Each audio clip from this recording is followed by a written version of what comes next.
meeting.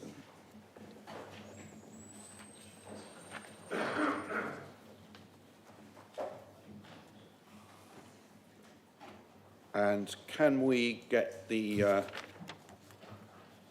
video to commence, please?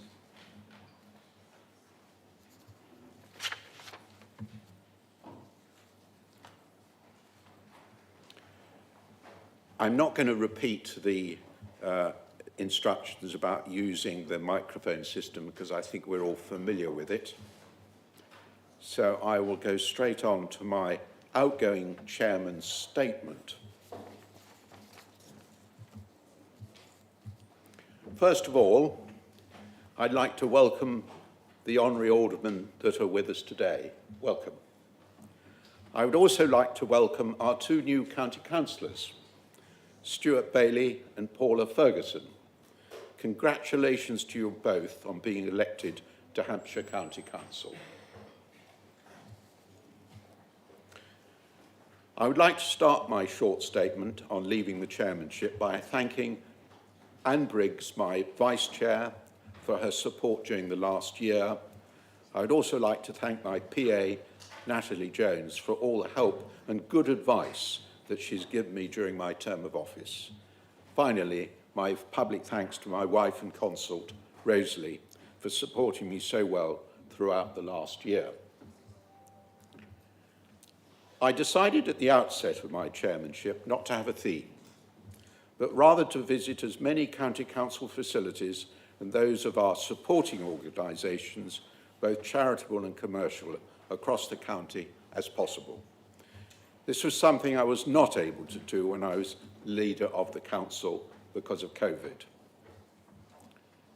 In the process, I've attended 5 royal visits and visited numerous organisations throughout Hampshire and met many HCC staff working outside Winchester. I visited schools, hospitals, care homes, charities and high-tech businesses.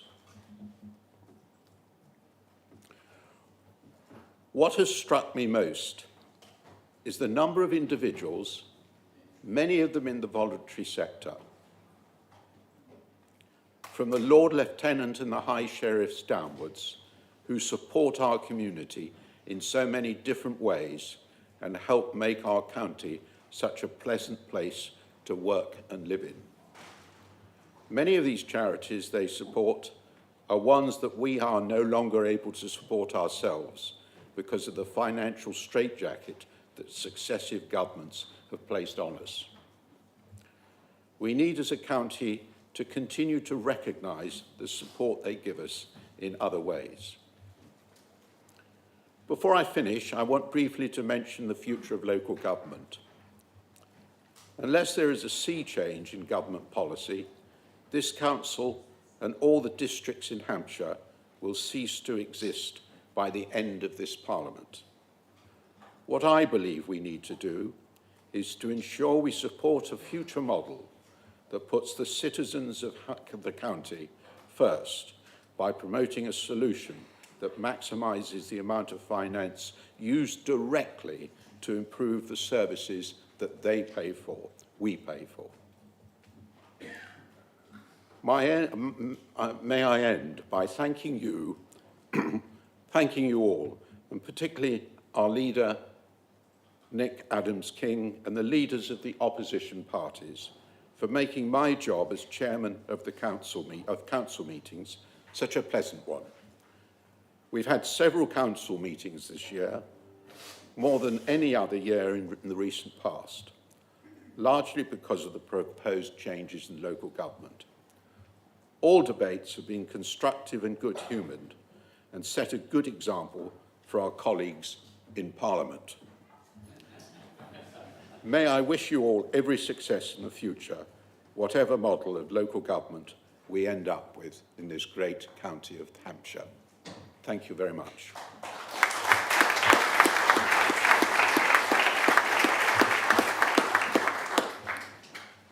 Moving on to item 1, apologies for absence. Have we a list? Is the list on the... Oh, there we are. Yeah, it's on the screen, the apologies for absence. Are there any further apologies? Councillor House. Thank you. Item 2, election of chairman. In accordance with Standing Order 6.1 to elect a chairman of the County Council to hold office until the next annual general meeting of the Council in 2026. Can I request the Chief Executive, as the proper officer, to call for nominations which are to be seconded, with all propositions being put to the vote? Councillors, could I call for nominations for the role of chairman, please? Yes, Mr. Chairman, Chief Executive, I would like to nominate Councillor Mark Cooper for the role of chairman. If I might just say a couple of words, Mark is my neighbour. I almost surround him, apart from sort of a couple of roads in Romsey Town. He has provenance in the respect that he was a fantastic mayor of Test Valley, and I'm sure will be an equally excellent chairman of this council. I'm very proud also that he will be the first Liberal Democrat chairman of the council for some years, but I can't think of anybody better to do the role, and I would commend him to you all. Thank you, Councillor Adams-King. Can I ask for a seconder? Councillor House. Thank you very much, Mr. Chairman. I'd like to second Mark's nomination. I've known Mark for, I don't know, well, it's well over 30 years anyway. And as a geographer, he has a sense of pace and style about things that puts things into context. But he does this with an erudite wisdom that I think will become that seat ever so well. He is, if anything, a serial mayor. I think he's been mayor of Romsey once or twice, and Test Valley at least once, who knows, maybe twice or three times. So completing the set by becoming chairman, effectively the mayor of the county, the non-elected mayor in that sense, that's next year, will complete that set well, and he'll do a fantastic job in the chair. So I'd like to second that. Thank you. Any other nominations? Can I put the proposal to the vote by acclamation, because we have no others? If you can put your hands up. Agreed. Thank you very much indeed. And that completes my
I'm not legal yet until I've signed the Declaration of Acceptance of Office.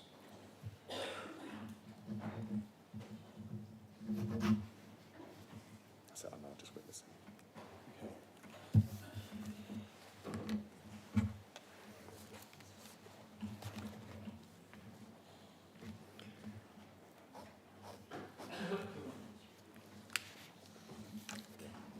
Okay, we move to item 3 on the agenda, councillors, and that is the appointment of a vice chairman in accordance with Standing Order 6.1. I would like to invite nominations, please, for the vice chairman of the council. Oh, councillor, please rise. Yep. Thank you very much, Mr. Chairman. I wish to propose Councillor Pal Hare as Vice Chairman of the County Council. You may have noticed Pal gave her apologies today. She's having a well-earned rest, having just completed duties of Mayor of Fareham.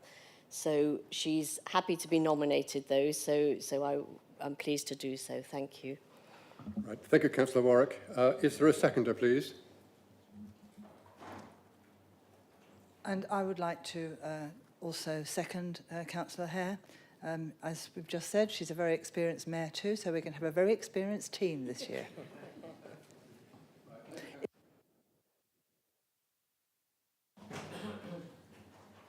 I see none, in which case then I put that nomination to the vote. By acclamation, please. All those in favour?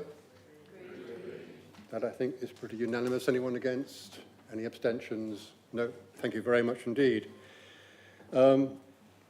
Before I go any further, I would like to thank the outgoing chairman, Councillor Keith Manns, on behalf of you all.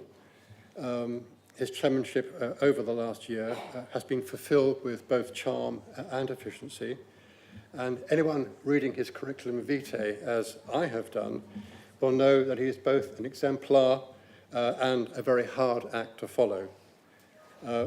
Councillor Manns also appreciates that I've come into this role without the benefit of a vice chairmanship year, and he has been very supportive and over the last few days, while I've got to grips with just the idea of the new role, let alone all the technicalities of doing it. So I sincerely thank him for his support and help. I also will formally like to thank Councillor Anne Briggs for ably supporting the chairman over the last year. Right, item 4, that's the leader in cabinet. This is the election of the leader of the county council pursuant to part 1 of chapter 11 of the Constitution. May I have nominations, please, for leader of the council? Yes. Thank you, Chairman. I'd like to nominate Nick Adams-King. Thank you, Councillor Henderson. Is that seconded? Thank you, Mr. Chairman. Honoured to second that proposal. Thank you, Councillor Burton. Are there any other nominations? Oh dear, I see none. In which case, then, I put that to you by acclamation. All those in favour, please show. Anyone against? Any abstentions? Thank you very much. You are, therefore, leader of the council. Can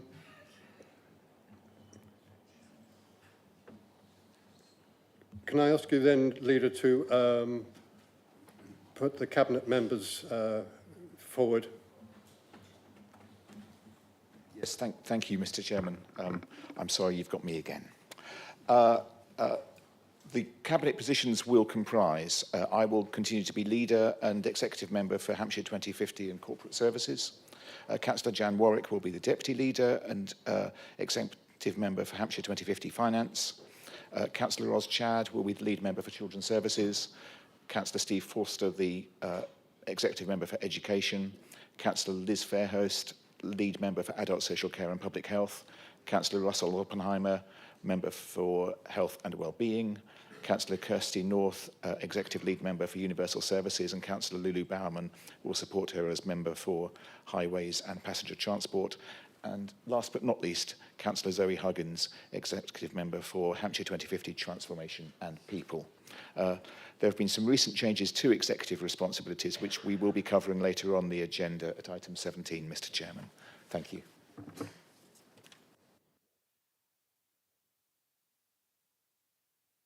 Then to item 5. Item 5 is declarations of interest. I need to remind you that all members who believe they have a disclosable pecuniary interest in any matter to be considered at this meeting must declare that interest, and having regard to paragraph 3, part 3 of paragraph 1.5 of the County Council's Members' Code of Conduct, to leave the meeting while the matter is discussed, save for exercising any right to speak in accordance with paragraph 1.6 of the Code. Furthermore, all members with a personal interest in a matter being considered at the meeting should consider, having regard to part 5, paragraph 4 of the Code, whether such interest should be declared.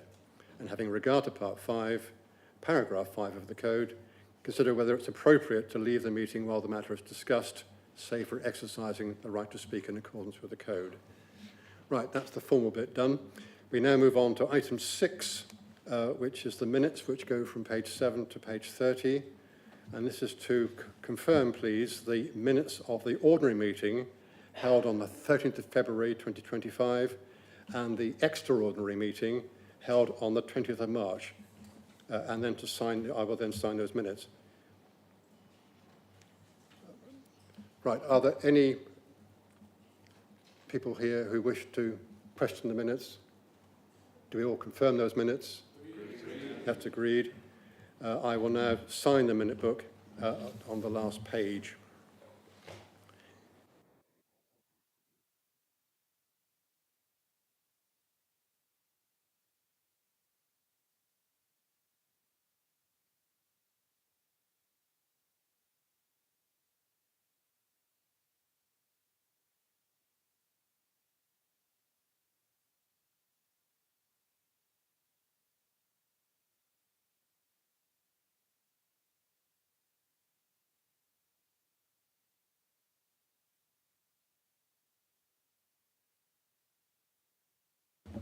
I need to get a shorter signature, I think. Right, moving on then to item 7. Item 7 is deputations. We have deputations, 2 today. Firstly, may I invite Susan Dorset to speak. Ms. Dorset, you will have 10 minutes in total, and I'll remind you towards the end of your time. Welcome, Susan. You may start when you're ready.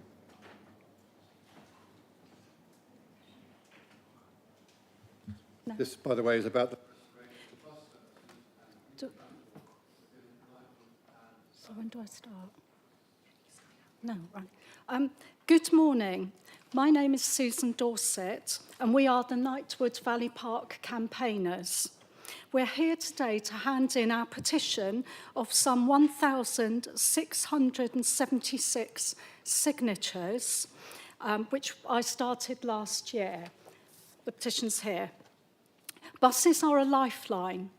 You never know when suddenly you cannot drive and are reliant upon buses. Our location. We are halfway between Southampton and Winchester. We are surrounded, especially Knightwood, in an area of ancient woodland, which means women and children do not feel safe walking around alone and without the bus services. Borough boundaries run through, creating a postcode lottery over funding issues. For example, Tess Valley Borough Council's funding and services, which affects me and my husband, tend to focus on Andover and Romsey, meaning we miss out, whereas Eastleigh residents benefit from services. So I couldn't access Dial-A-Ride when I needed it, even though I met the criteria. Knightwood Valley Park population exceeds 7,381, down from the 2011 figure of 7,713, and falling due to the ongoing inaccessibility. And I know that because people have told me. With a population density of 27 people per hectare, which is far higher than Tess Valley Borough Council's average of 2.10 people per hectare. Around the School Lane area and northwest around Skyswood Road, in other words Knightwood, we rank in the top 10% of most deprived areas in the whole country for bus services and accessible facilities. our people. This is representative of our community. This is Zoe here and her dog, and they like to go out on doggy adventures. This gentleman is a gentleman, Bert, who sadly has died, but he was the life and soul of our bus trips. And I want to make the point that buses are a social hub. They're not just for getting from A to B, and people are facing increasing isolation, which is bad for the NHS and for mental health and for services. So the next person represents a single mum who can't afford to run a car and worries about her teenage son. The teenage son gets frustrated because he cannot access the higher education college he wants to go to, and he can't hop on and off buses to see his friends. And finally, this lady with the walking stick is somebody I have known for over 20 years. I've watched her health decline, and she is now virtually housebound without bus services.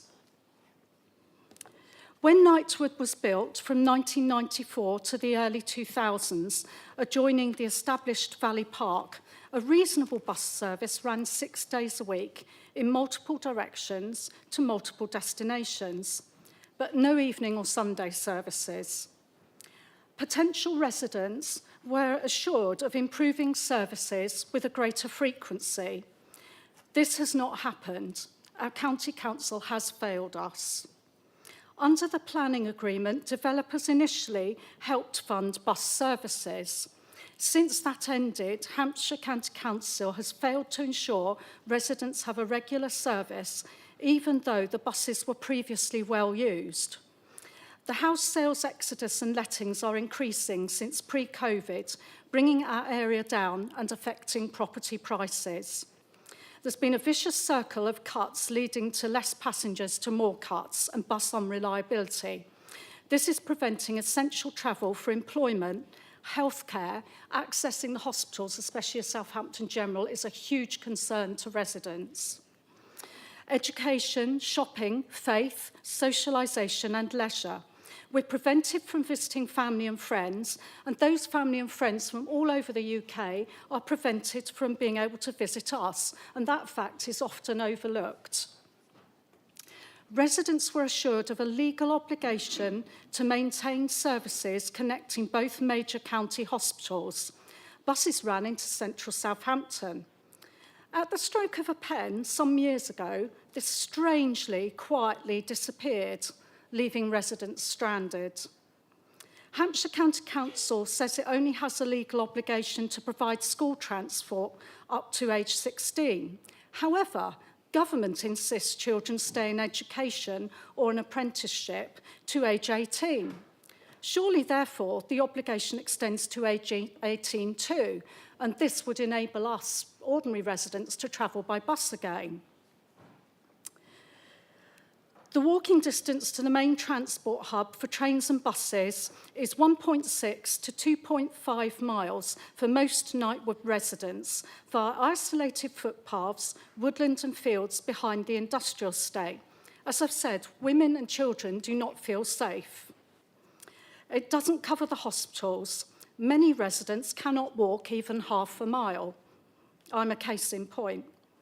We have an ageing population with a growing number of residents unable to drive or afford a car for a variety of practical reasons.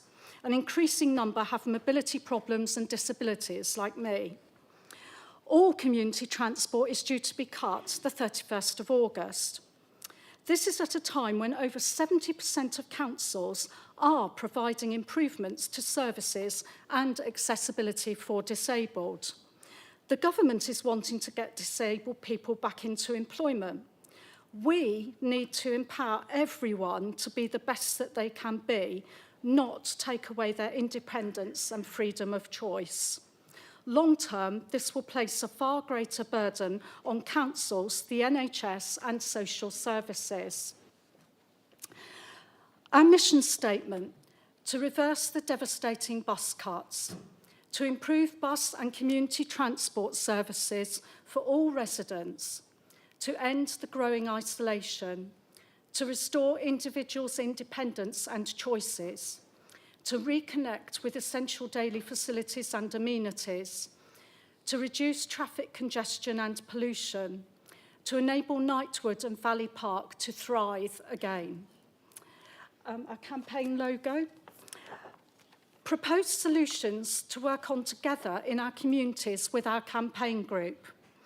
There is no one solution or fix, we need a combination. So I have put together in your information packs, which I please do read and study, 4 key proposals to get us started. They're in detail. I wanted to read them out today, but I appreciate a lot of you may not know our area, so they might not make sense to you. One has been described as a win-win for everyone, but was rejected by Blue Star last year, much to the consternation of the person who helped me with it.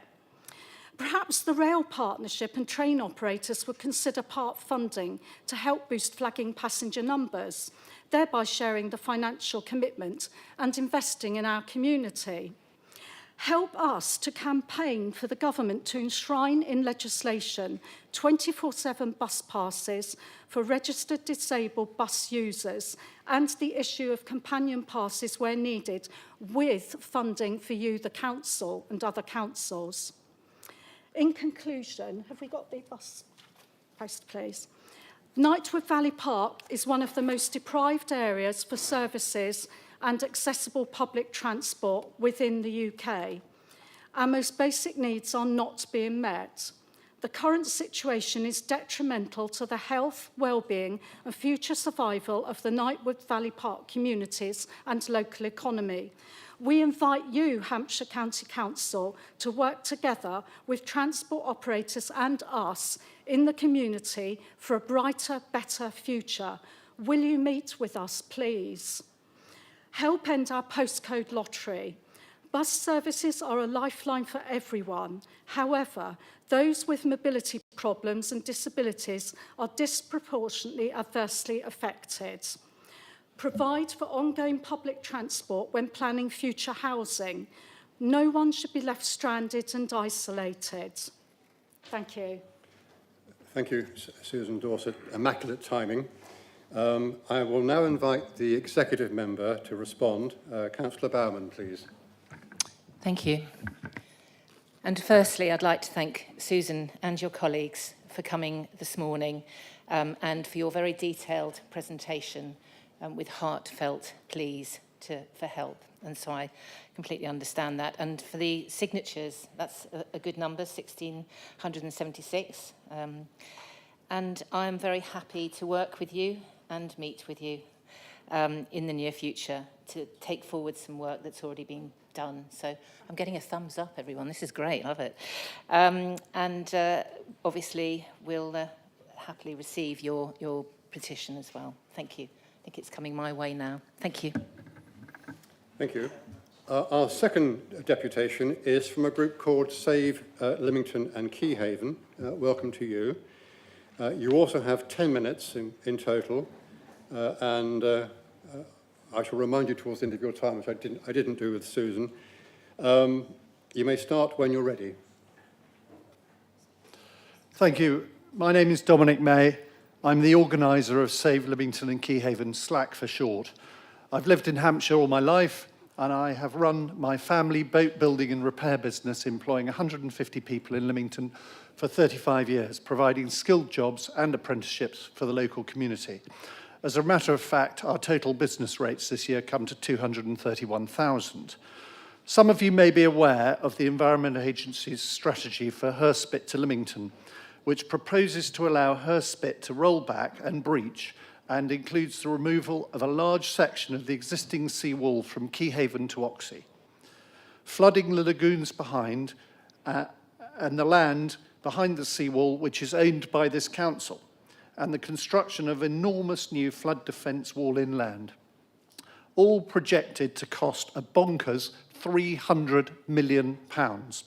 Part of the Environment Agency's plan is to maintain Hurstpit for the next 15 to 20 years, and only after that time allow Hurstpit to breach.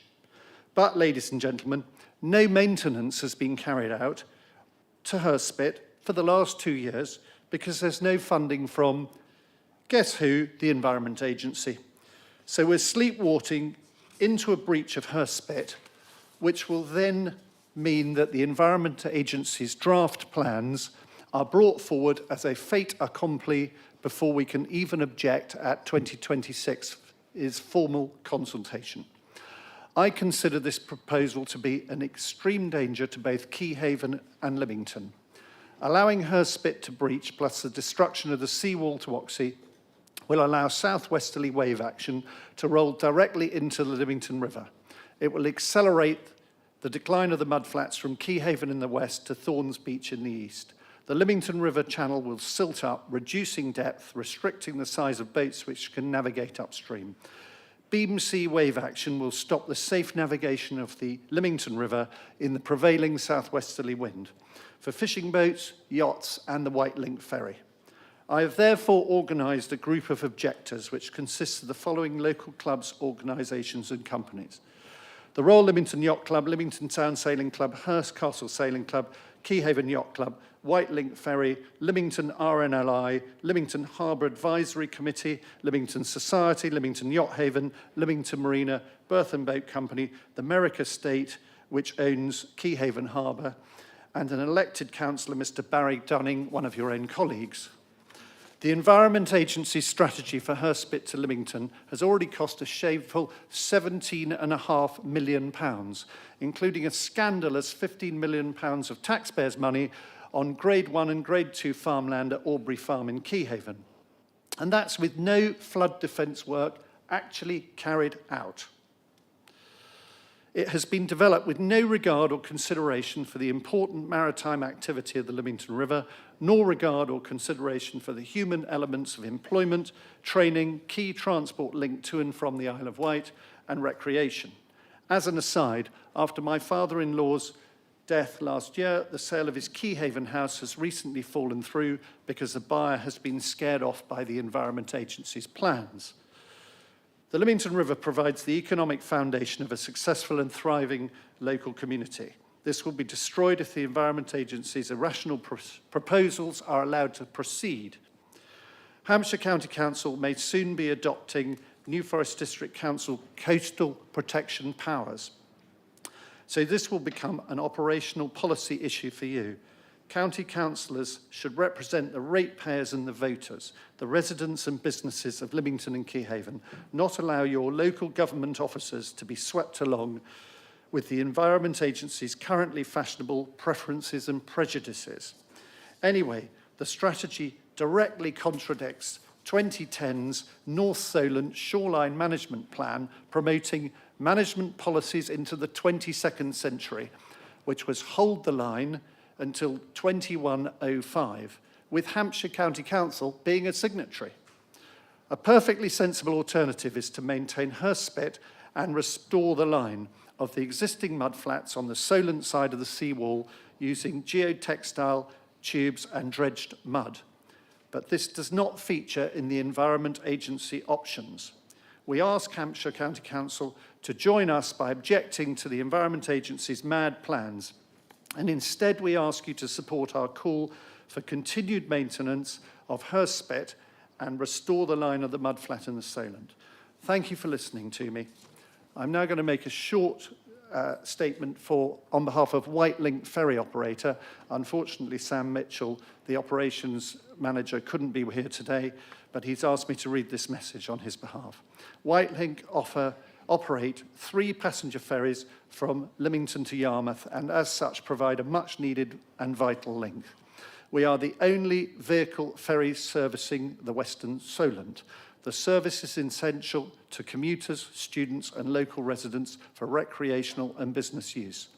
A large portion of our vehicular traffic is freight supporting local businesses in getting their products and services both on and off the island, keeping shops well stocked and fuel at the pumps. White Link's stance to the proposed sea defence strategy is to ensure any changes made to the local environment do not impede the safe delivery of this service. Our immediate concern with the proposed changes is that they're not fully modelled and they do not ascertain the impact of the local currents and risk of the additional silting up of the river. Whitelink would be opposed to any changes that would alter the local coastline significantly enough to impact the safe and efficient operation of our lifeline service.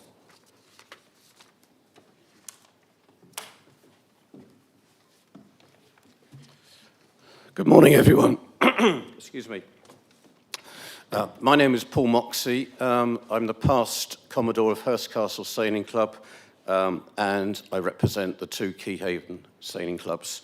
In my past life, I was a civil engineer, a chartered accountant, company secretary, and a visiting professor at university. I was also, or am also, a keen protector of the environment wherever I can. So I'm very concerned about the environmental aspects of this. I've sailed and loved Keyhaven for 55 years. It's a wildlife heaven. It is unique. Hurst Spit has for centuries protected Keyhaven, its waters and mudflats. For the last 50 years, following breaches after storms, NFDC, with financial support from Hampshire County Council and the Environment Agency, has maintained the spit. But as you've just been told, there is now no money. We're concerned that failure to maintain the spit over time will mean increases in wave height and will accelerate depletion of the remaining salt marsh. We fear it would also accelerate the chances of a permanent breach in the spit, which in time could become a new channel through the marshes. That could provide a shortcut for the fast tides, which would probably make boat mooring and dinghy sailing at Keyhaven impossible, and it would ruin the ecology of the river.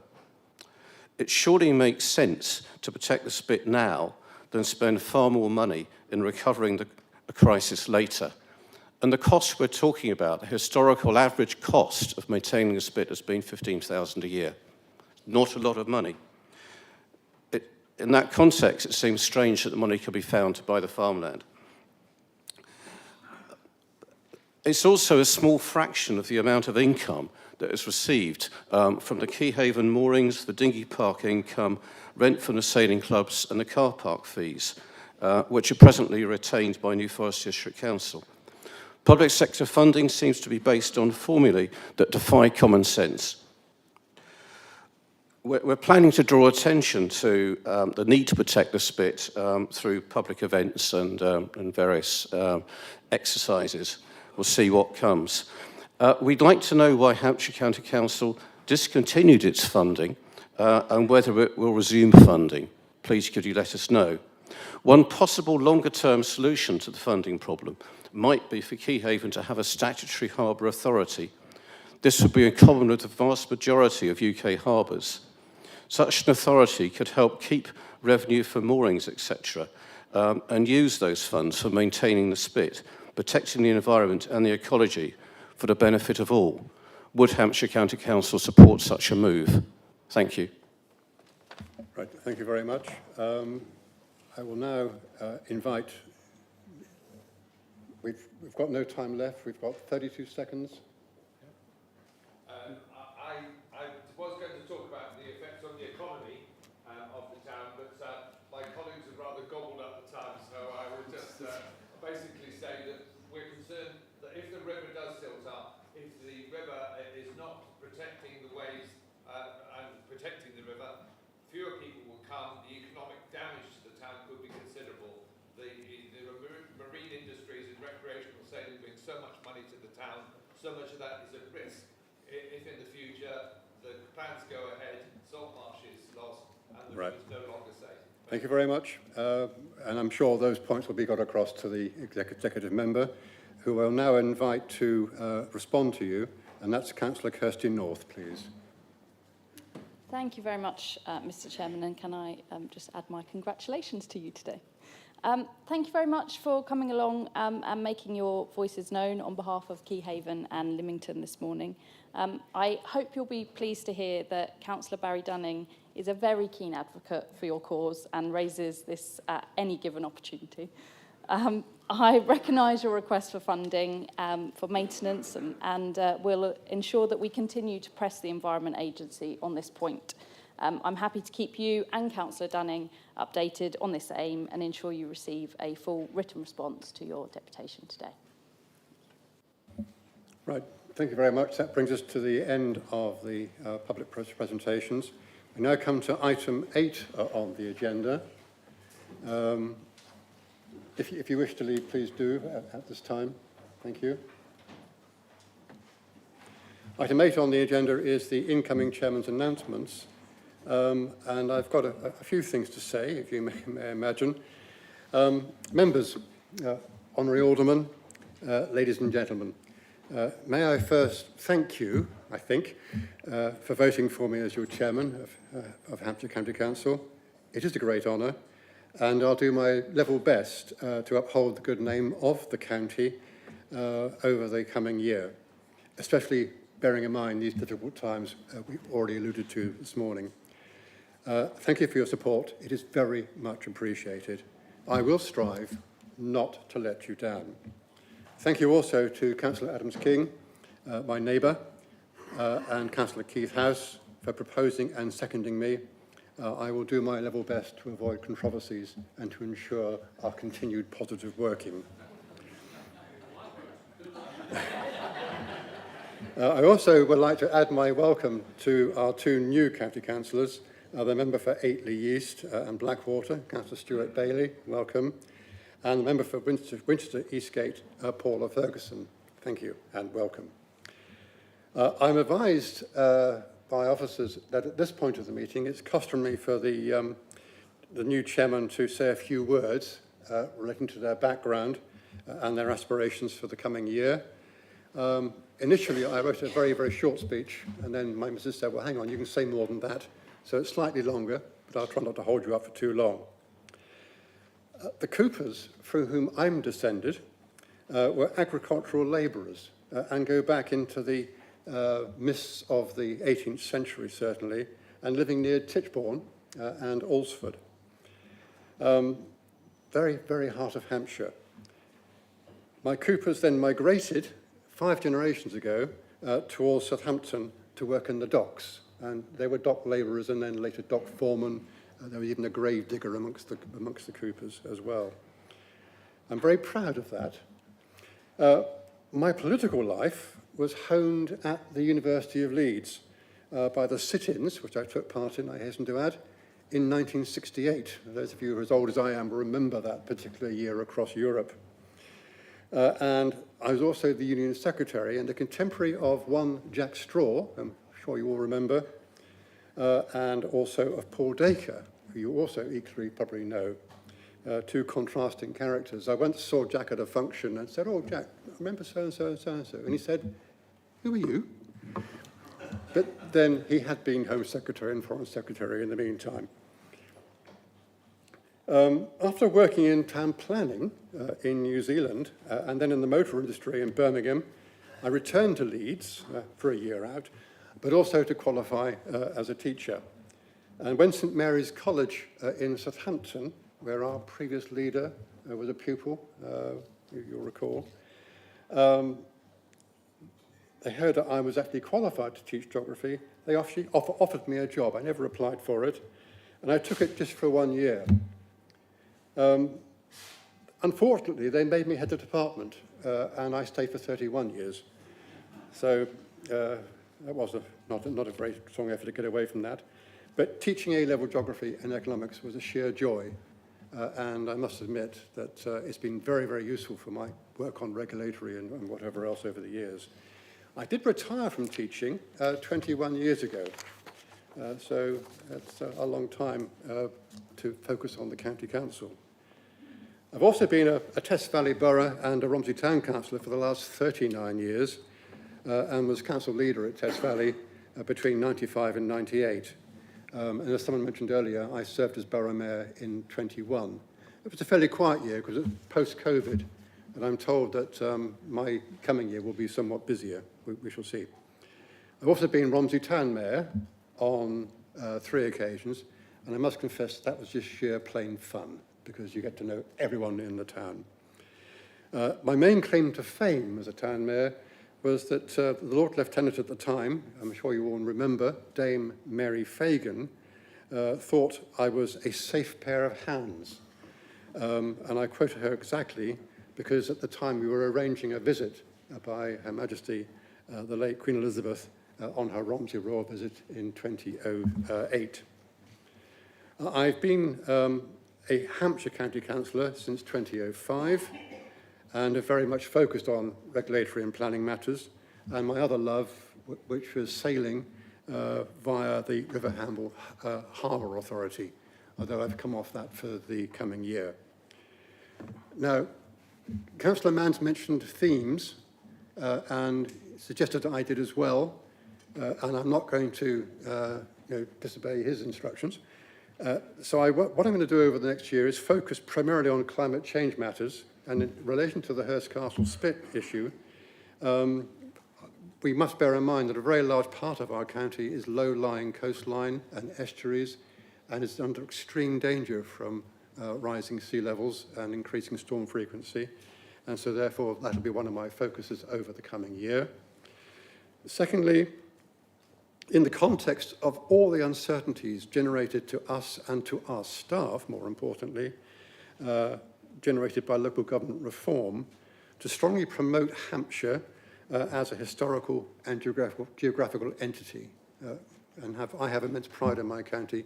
I'm sure you all have as well. And thirdly, to take those messages, again, like Councillor Manns, into Hampshire generally and primarily into the schools and sixth form colleges, if I'm permitted to do so. Right, I now wish to mention awards that the Council has received and matters which merit our attention. The first relates to Hampshire 2050. The draft nature recovery strategy for Hampshire was published for public consultation last week. The strategy represents a significant step to increase biodiversity through improving habitats. It will also provide opportunities for nature-based solutions to help communities adapt to and become more resilient to climate change. The strategy will guide landowners and farmers in their land use decisions and will also guide the delivery of biodiversity net gain, encouraging delivery within the areas that provide the best opportunities for nature. The consultation is open until the 23rd of June, and I'm quite sure that the delegation this morning, deputation this morning, will be adding to that consultation process. And we intend to have a final strategy published by December 2025. Next, children's services. I'm exceptionally proud to share with you that one of our HCC-maintained schools, the Westgate School, has been recognised as one of the highest performing schools in England by the Schools, Students and Teachers Network, the SSAT, for both attainment and progress in the 2024 GCSE exams, winning both categories in the SSAT 2025 Educational Outcomes Awards, which highlights schools based upon their performance data and progress scores for 2024. So well done, Westgate School. Lastly, I would like to do a sad duty, and that is to mention the fact that the former County Councillor Keith Gill has recently died. I shall now remind you, in fact, he represented Leesland and Town Division between 2005 and 2009. I will now pause to see if anyone in the floor would like to see anything as a tribute to ex-councillor Keith Gill. Is there anyone? I see Councillor Chegwin. Thank you. I nearly called you Madam Chairman for some reason, Mr. Chairman. Congratulations on your new role. It's a long time since I've seen a Liberal up there. I've forgotten what it looked like. I first knew Keith Gill way back in 1983 when I was elected as a borough councillor.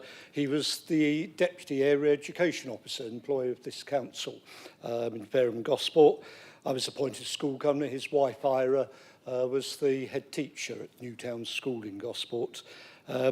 Keith was always one of those people who believed genuinely in local government, in serving the community. He served many years for this council in education, ended up as area education officer, And when he retired, decided poachers should become gamekeeper, God knows why.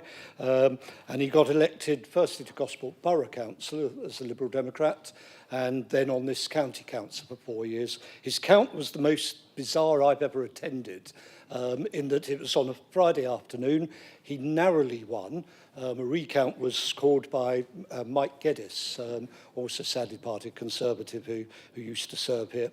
But the returning officer had sent all the counters home by that time, so we had to lock up all the ballot papers over the weekend, bring Keith up here for a group meeting on Saturday saying we think he's a councillor, but we're not quite sure yet, and carry on again on Monday, when 500 votes were found in the wrong pile, and Keith's very narrow majority became a very substantial one, and the Conservatives turned and left very quickly. He served here, as I say, for 4 years. He also served on the Borough Council considerably more. He was Mayor of Gosport twice, which is unusual in itself, particularly because it was under two different political sides. When he departed as a Liberal councillor, he joined the Conservatives, proving that as you get older, you do make mistakes in life, errors of judgment. I think in Keith's case, it was the easy way to get elected at that time, because at that time, Conservatives actually won elections. And Keith was never really a political animal. He would never admit to me that he ever actually voted Conservative, or indeed that he ever actually voted Liberal Democrat. He was a Labour man at heart. But he was in, which is absolutely true, but he was in local government as officer and member for the very best of reasons. He served the community extremely well, under whatever party. And I think the fact that he was elected twice as Mayor of Gosport by two different parties shows that he had the respect across the political side. I know he enjoyed his time more as a county councillor than a borough councillor, simply because he had lifelong love of the education service. And when he came up here, all the people he was used to working with seemed to think he was still their boss, and he got a lot more done as a councillor than many of us find able. He will be genuinely missed in Gosport. He'd not been well for a few years. Stephen Philpott and Graham Burgess, others may know that better than me. But he used to phone me up before he got ill on a regular basis. He was always wonderful company. A genuinely likeable, affable man who, as I say, gave great service as officer and member, and as such we should be grateful for that, and very sorry to hear of his passing. Thank you. Thank you, Councillor Chegwin, much appreciated. Can I call now Councillor Huggins, please? Thank you, Chairman. I've known Keith since 2014. Slightly disagree with Councillor Chegwin. I think as you get older, you have more wiser decisions. Therefore, as he retired as a Conservative councillor in 2016, I actually took over from him in the Privet ward. And he was ever so supportive in showing me the way around the ward, helping me write literature, and really get to know the neighbours. And he actually was a neighbour of mine. He literally was 6-7 houses down the road. And every morning, even after his retirement from politics, I would see him walk down the road with his newspaper. And if I was at the window, which my office faces out to the front, I would get a wave. Or if I was out the front, he would say hello. His dedication was very local and to his residents, and I think, you heard from Peter Chegwin there that it very much was about that and not necessarily entirely about the political landscape.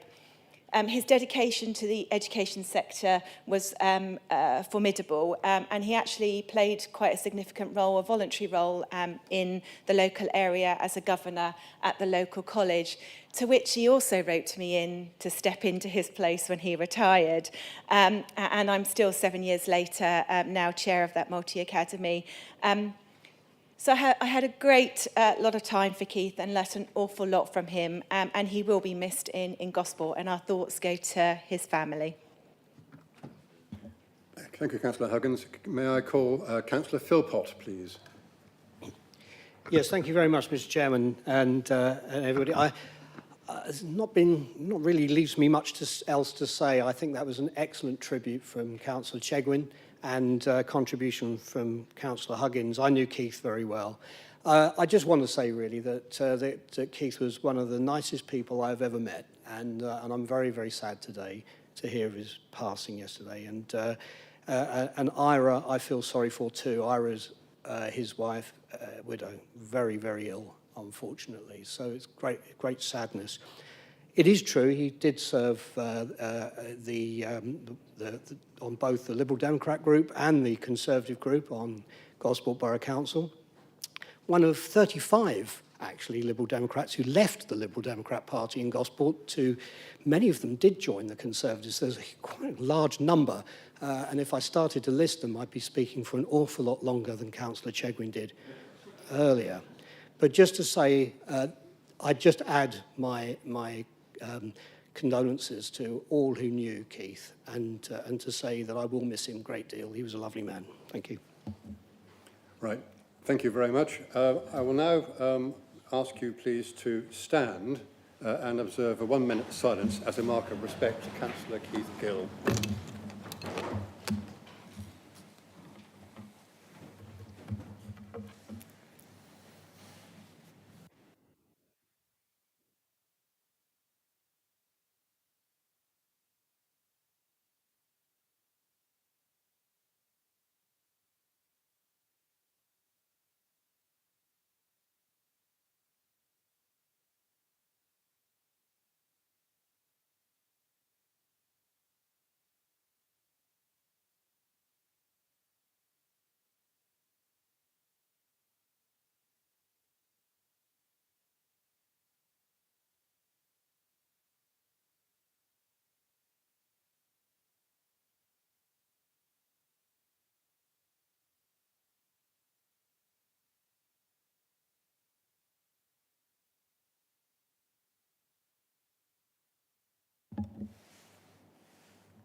Thank you, members.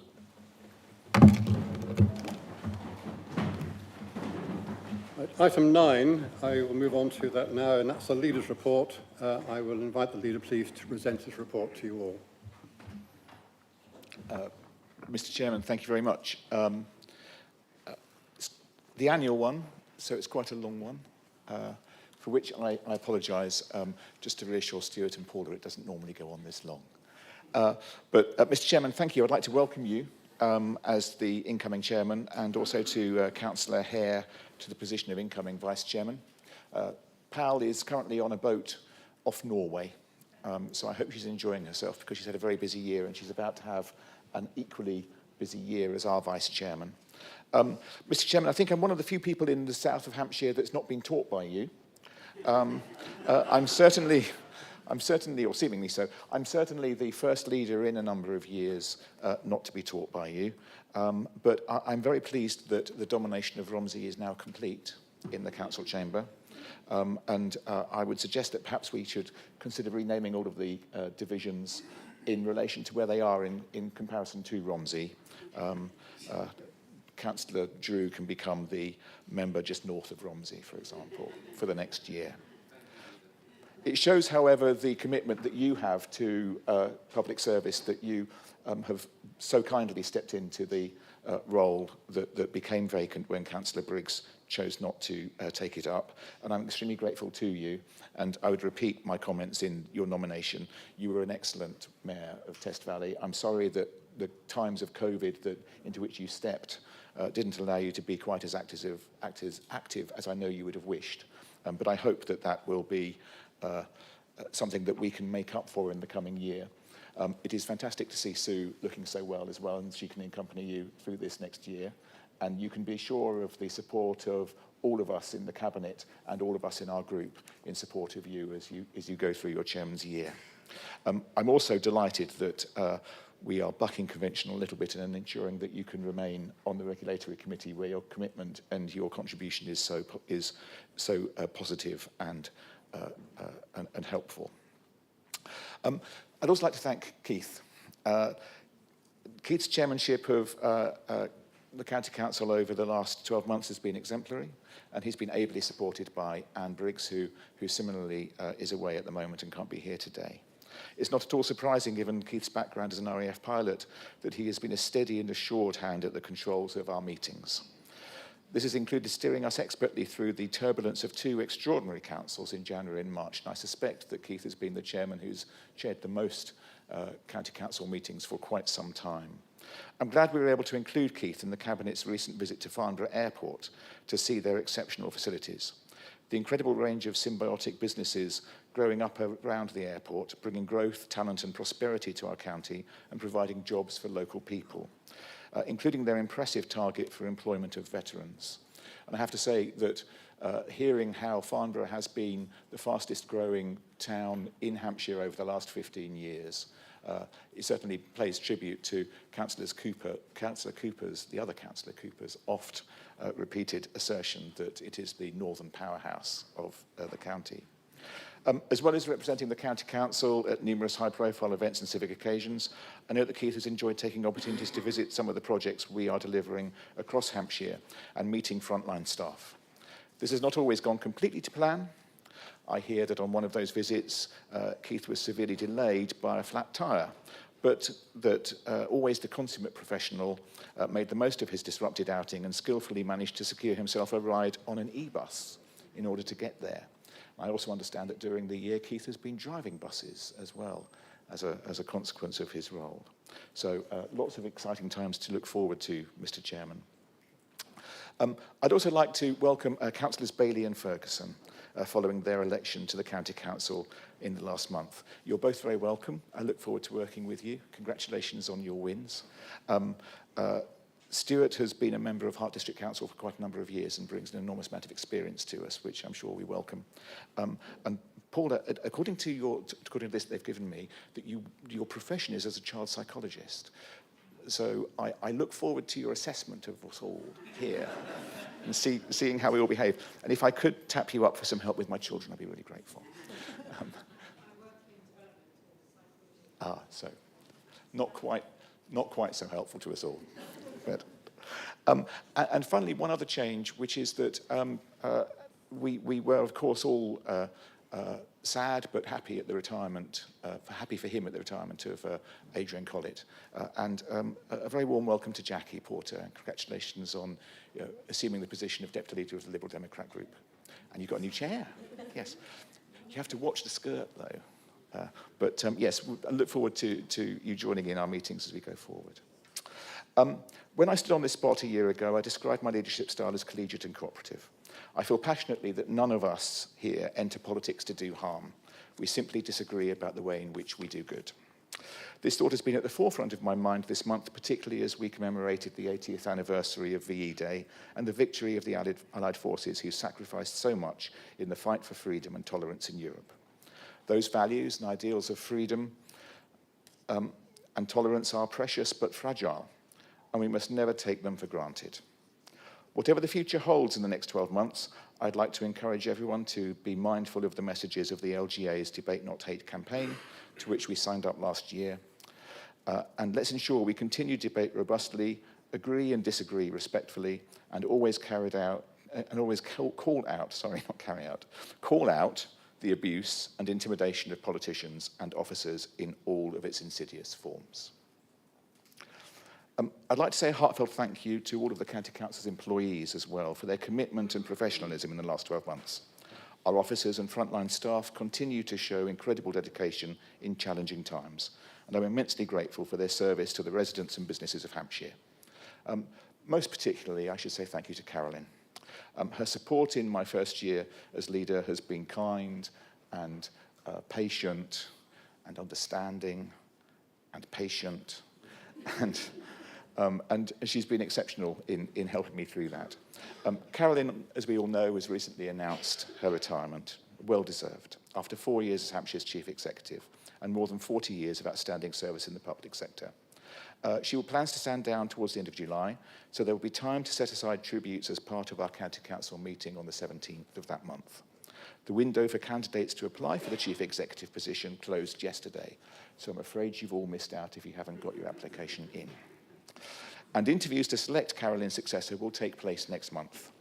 As soon as possible, I will ensure members are updated on the outcome of the recruitment process and the next steps in terms of County Council approval of the proposed appointment. And I think it's fair to say that it shows the calibre of our organisation that we have had many dozens of applications for that job. I have a few more updates, so please bear with me, starting with the Future Services consultation, which closed earlier this month. The consultation set out options in 4 service areas to help the County Council meet its remaining budget shortfall of £97.6 million currently for the financial year. I'd like to thank every resident who's responded to the consultation. Every response we received will be read and considered carefully so that the invaluable views, insights and challenges of residents are examined and reflected in the decisions we make. We all know that the cost of services for the County Council is required to provide outstrips the funding we receive and indeed can raise ourselves. For as long as this situation continues, we must prioritise delivering services to those residents who are most in need of our help. Demand and costs to provide these social care services are now at record levels. In the absence of any fundamental change to how central government funds social care pressures, we continue to seek greater savings ourselves through transforming how we work and being more efficient, innovative and commercial in our approach to delivering services. A little bit more about that later on. I believe that we've made good progress with this work in the last 12 months, and we are beginning to see a way through to managing our pressures more sustainably. There is, of course, a long way to go, and the options proposed in the future services consultation will contribute approximately another £10 million in total towards balancing our budget. In July, members of the relevant select committees will be asked to review the consultation results and the officer recommendations, and member task and finish groups and findings of the member task and finish groups on the consultation process. As happened last year, the select committees will then issue recommendations for Cabinet to consider before we take a final decision on the consultation proposals later this summer.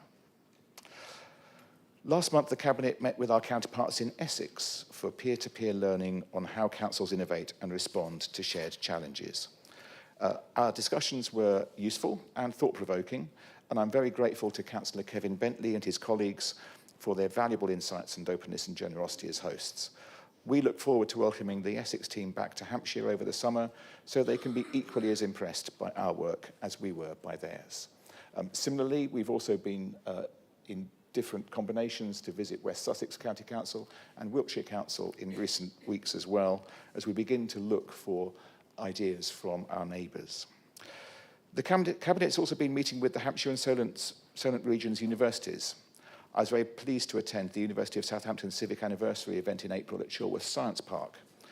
There, the university highlighted some incredible work that's been done with local government partners in areas as diverse as public health campaigning, adult social care innovation, and management of recycling collections in high-density housing areas. Hampshire County Council, under my leadership, is committed to our partnership with our local universities. We're grateful for their interest in us, and we look forward to working with not only Southampton, but our other 3 university partners to all our benefits in the year ahead. Local government reorganisation. I think we should call it reorganisation rather than reform, because that's what it is. It's a challenging negotiation for us all. We've worked well to this point, and I can assure my fellow leaders across our area that we will continue to engage, share our data, and work transparently and collegiately through the process. However, holding the largest public sector responsibility in the area, the outcome must be focused for us upon the sustainability and resilience of the new councils we create. By doing so, we ensure the best outcome for the residents who depend upon us most, and that must be our focus. For that reason, our decision-making must be objective, underpinned by thorough evidence, focused on the sustainability of the new councils, ensuring that the pressures of social care and special educational need don't sweep away all the things we value most from our council services, not least the community provision so excellently offered by so many of our districts and boroughs. That's why Hampshire County Council and East Hampshire District Council have taken a separate path to creating a submission, to ensure we can deliver a proposal which reflects fully the rigorous standards we have set ourselves. There is no wrong answer in this process, and I look forward to all those proposals being brought forward by the various authorities being submitted in September. We will be debating this further in July, and all members will be briefed thoroughly as we explore the various options over the coming weeks. Let me dispel some myths about local government reorganisation. Hampshire County Council is not seeking a single county unitary council. We are not looking at an option which splits the county east-west. We are looking at a 2 unitary model only to establish a baseline.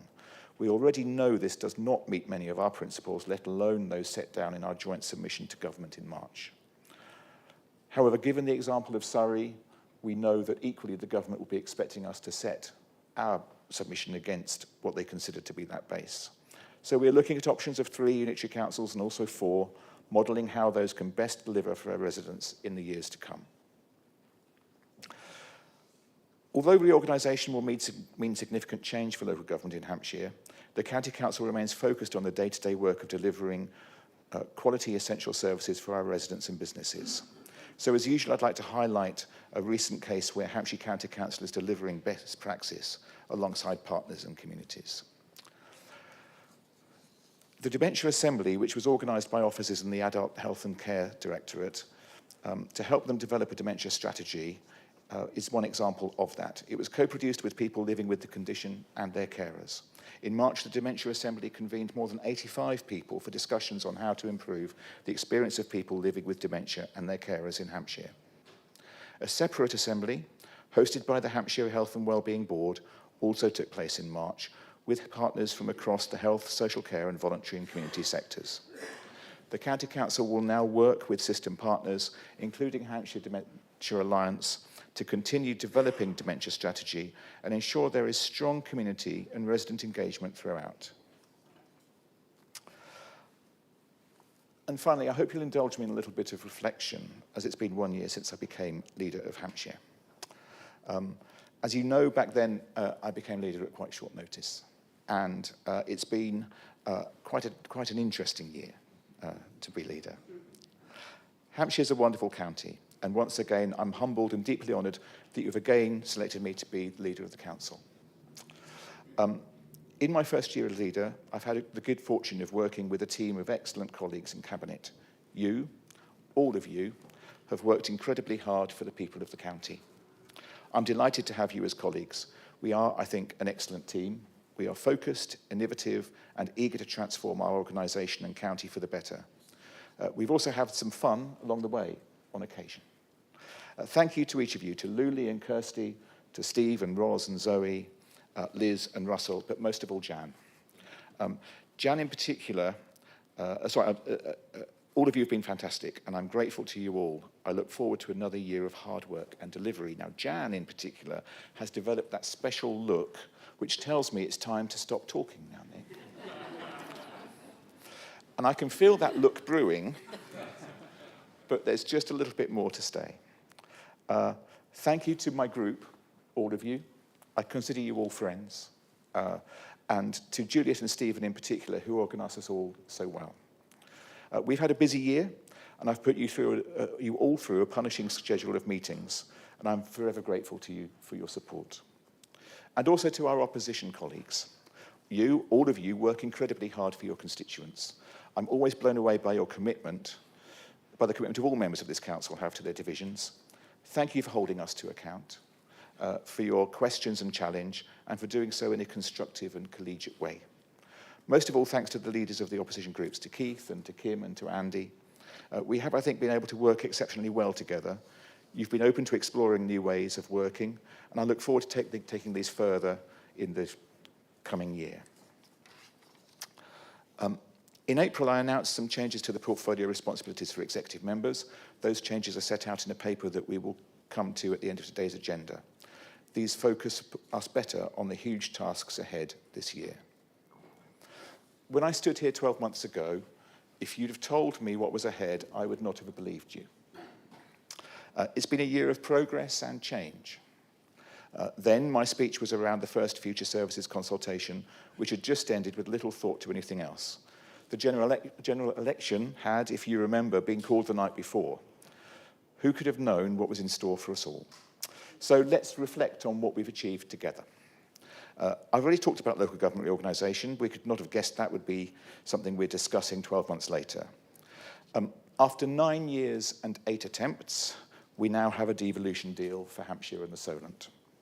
Work is advancing well on establishing the strategic authority. We will complete negotiations with MHCLG over the summer for our deal, which will bring a range of new powers to Hampshire and the Solent. Economic development, skills, training, environment, public transport, infrastructure, public health, an initial package worth at least £300 million to our area. A determination to focus on our most deprived communities, for when we improve their outcomes, we improve things for us all. After years of negotiation, we have approved the construction of the materials recycling facility at Eastleigh, which is beginning as I speak. We will deliver within the next 3 years a revolution to recycling in our county. We'll be able to recycle for the first time plastics. And in doing so, we will move from the lower half of the recycling lists and the recycling standards for the country towards the top of the table. It's something that is has been long needed by us all. The County Council is like an oil tanker. It's not a speedboat. It has a budget of 3.1 billion. It deploys both directly and indirectly almost 36,000 people. When you turn the wheel, it takes a long time for the ship to react. It takes time to move that organisation, but we are doing so, all of us together. We're affecting change. We are changing for the better, change which shows us there is a way forward, one which takes us to a better, more prosperous and sustainable future. Just think of what together we have achieved for our county already and our organisation, and most importantly, our residents. And some of those things that are coming along include disruption charging. A consultation is now in place. By the end of the year, we'll be charging for utility works on our busiest routes. More importantly, we'll have established a forum in which we can better coordinate with our utility company colleagues, something I know that is particularly welcome, or will be particularly welcomed by the residents of the southwest of the county in the last few days. And in doing so, we'll be raising much needed additional funding to address congestion and potholes. In our countryside, we are beginning to use our land much more effectively. We're focusing on nature recovery. We're using land for biodiversity net gain and for nitrate neutrality. In doing so, we're both improving our environment, we're protecting nature, and we are raising income for this council. In education, we're constructing new schools and units for special educational need. In Bartley, in the New Forest, at Fleet and Velmead in Hart, Holywater in Hollywater in Borden, Maple Ridge in Basingstoke, helping us progress our plans to create 1,000 new special educational need places by 2030.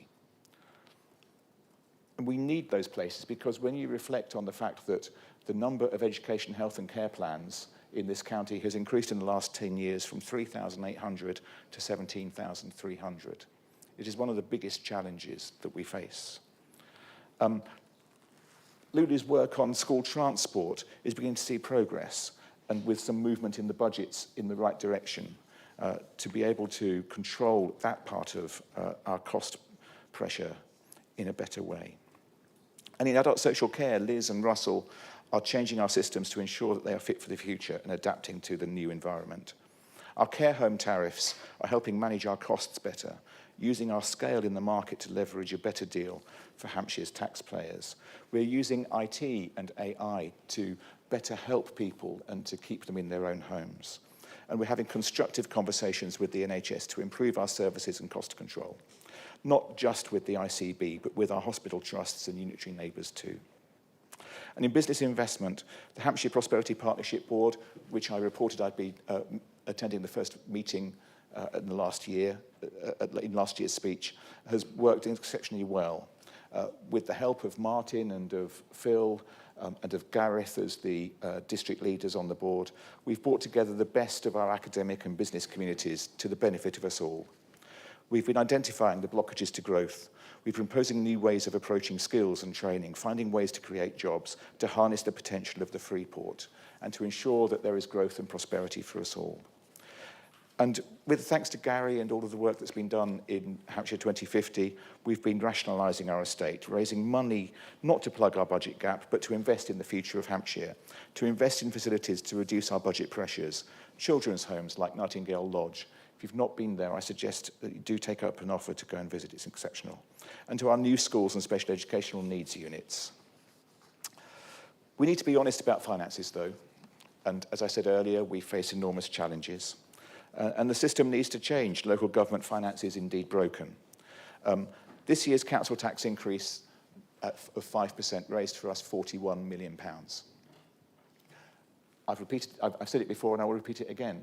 When you set that against the fact that every month in Hampshire, there are an additional 30 people in care homes who use up their own resources and have to rely upon us to pay for their costs.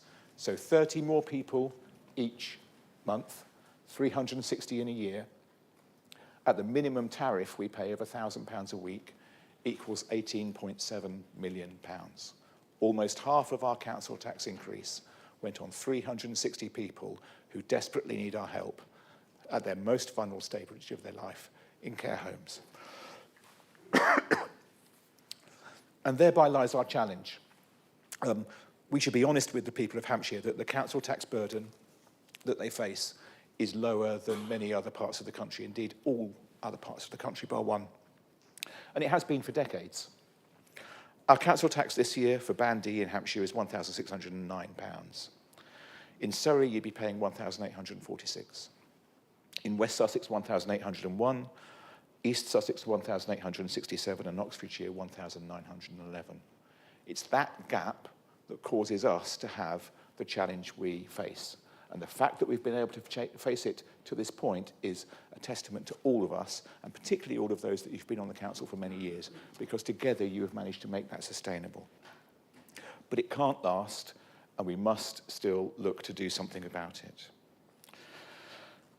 We will at some point have to pay more, and we need to be honest about that. And that's something that will eventually come, I suspect, as a consequence of the local government reorganisation reset of council tax. Until then, there is a route through which, through this, which does not result in constant reductions in services. It's called transformation, and it's not just about money. It's about the way we work. It's about making our council more efficient. In the coming year, I want to be more people-focused, more agile, to encourage even greater innovation, to free even more of the potential of our wonderful staff. We need to look at our constitution. And we need to look at ways by which we ourselves can better manage what we do. It's been a tumultuous couple of months politically. There's been significant change across the country. And I think for that reason, I want to say a few words about us. If you're worried about equality, diversity and inclusion, you'll find that there aren't any officers that are specifically doing that in this council. There is, however, a culture of togetherness, of respect, respecting you for who you are and the role you play, the vital part you play as part of our council, regardless of your characteristics, regardless of who you might be. Our staff networks cover so many parts of our organisation, and as a cabinet, we've been honoured and delighted to be invited to play a part in these over the last few months, of carers, of women, of our BAME community, and of course our LGBT group.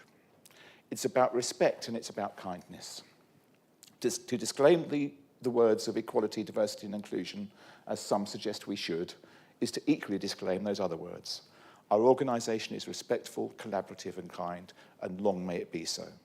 So we will continue to fly the flags other than Union Jack and the Hampshire flag, because that is respectful and it is kind. And it is right. My comment from last year still stands. To our dedicated employees, I want to say how much we value your commitment and your professionalism.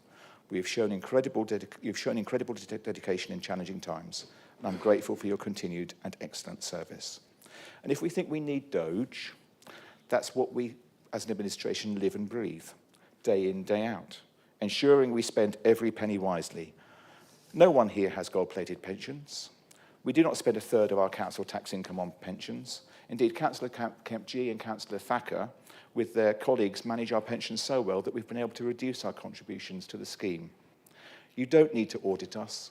We already have an audit committee which oversees internal and external auditing every year, whose terms of reference we will update later in this meeting, and who are adding external expertise under the leadership of Councillor Mellor to their number as well. We don't have an entire climate change department.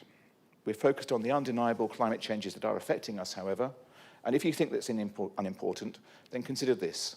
Consider the highways teams who have worked through the storms that have affected us over the last year. Our work to address the flooding, which has affected both residents and businesses. Our focus on protecting and improving our environment, which means our countryside, the landscape which makes our corner of England so beautiful. And we as an administration in the last year have listened. We saved school crossing patrols, we reprieved HWRCs, and we extended homelessness grants to allow time for the effect of changes to be prepared. We heard the message from the people of Stubbington, saving the outdoor centre while not shirking our responsibility to identify an alternative site for the secure children's home. Nearly there. Last year I told you I'm an optimist, and I am optimistic about the future of Hampshire County Council. This year I remain so, and I'm encouraged by our progress. Under our leadership, we are an efficient, caring, innovative and business-friendly council. We are caring for our environment, tackling the effects of climate change and promoting the work we do to protect our most vulnerable residents. And I repeat my promises last year. To our residents, I promise that we will always remember it is your money we spend. To our businesses, I promise we will support you, recognising you're the backbone of our county. To our most vulnerable residents accessing our social care services, and to those young people in our care, we will continue to protect and support you. We are changing this council for the better, all of us, regardless of party. We are and will continue to make it more efficient, work more effectively for the people of Hampshire. We are finding and making more efforts to introduce innovative solutions to work efficiently and to maximise the contribution from our assets. We can now see a way ahead. That oil tanker is changing course. There is much left to do, but we can be optimistic for our future. We can see a way forward to address our financial challenge and to transform our organisation, to deliver growth and prosperity for our business and residents, to protect our most vulnerable neighbours, to address those areas of our county suffering from deprivation. We can create a new local government landscape that is simple, secure and strong and delivers all this for people well into the future. Together, everyone, we are delivering a positive future for Hampshire. Thank you, Mr. Chairman.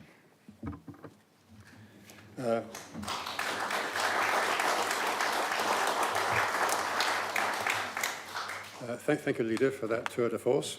And thank you also for referencing the return to good health of my wife, Dr. Susan Tippett. I do share that with you, and obviously. Right, moving on then to the business of the day. Item 10 is questions under Standing Order 16.1.1.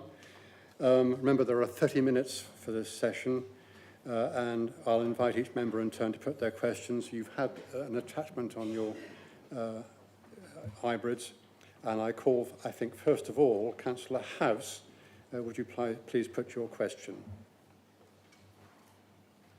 Thank you very much, Chairman. It's a straightforward question to the Leader of the Council. Is there any point to the Regulatory Committee?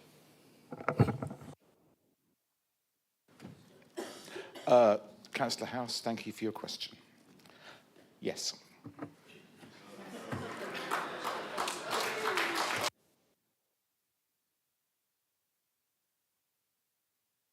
Councillor House, do you have a supplementary question? Oh, I do. Oh, I certainly do, Chairman. I have to say that's the kind of answer I give to my Tories. Sorry, Tory, there's only one left. Sorry, Stephen, at Eastleigh. I wonder, Chairman, if the Leader would answer, which Cabinet member will take responsibility for overturning the Regulatory Committee's decision without any consultation on Hamble Airfield that took 2.5 years to get to committee and had over 5,000 objections and took a full day of the Regulatory Committee's time? And will the Leader offer a belated apology to the Hamble community? Councillor Adams-King. Mr. Chairman and Councillor House, I don't think any of us should in any way belittle the challenges that I know that the Hamble community feel and the concern and the hurt that they have felt around how the progress of the Hamble Quarry application has progressed. Some wise person once said that the law is an arse. Now, you might sometimes believe that. What I can tell you is that the planning system is also an arse on occasion, and this is exactly where we are. This is not a matter that the County Council can control. You'll know well from being the leader of a borough, which indeed is responsible in large part for much of the planning that is carried out in any of our county areas, that there is a process through which planning must go. It is a statutory one. It is one over which we, as a council, have no control. And it is one in which the applicant, in any case, has the right of appeal to the Planning Inspectorate. They also have the right, throughout any process, to be able to present new information that might challenge any of our previous decisions. We might not like that, and we might feel, all of us, that there is a democratic deficit in so doing. But it is the system and it is the process. It is not anybody's fault that that has happened. It is not anybody's fault that the system has operated in such a way that the Planning Inspectorate and the planning and those that were putting the planning application forward were able to come and present new evidence and to counter the reasons for refusal. We might not like it, but it's what's happened. And there's no fault of the regulatory committee or indeed of the council in that process. The fault comes, I think, in the fact that ultimately this issue will be decided by somebody from the Planning Inspectorate who, whilst taking into account all of the evidence and all of the feelings that we put forward, is still someone who is not part of our democratic community. But the fault lies with the system. It doesn't lie with anybody here. Thank you, Mr. Chairman. Thank you, Leader. The second question is from Councillor Tim Groves to Councillor Lulu Bowerman. Mr. Councillor Groves, please. Second question. Thank you, Mr. Chair. So following cancellation of funding for public transport this financial year for the 44 and 46 bus services serving Chandler's Ford, the west of Hiltonbury, Valley Park and Knightwood, and bearing in mind receipt of the unexpected bus service improvement grant funding that Hampshire received, what plans does the Cabinet Member for Highways and Passenger Transport have to ensure essential bus services to Chandler's Ford to connect residents without transport in these communities to vital services in the community and give access to significant towns such as Eastleigh or Winchester? Thank you.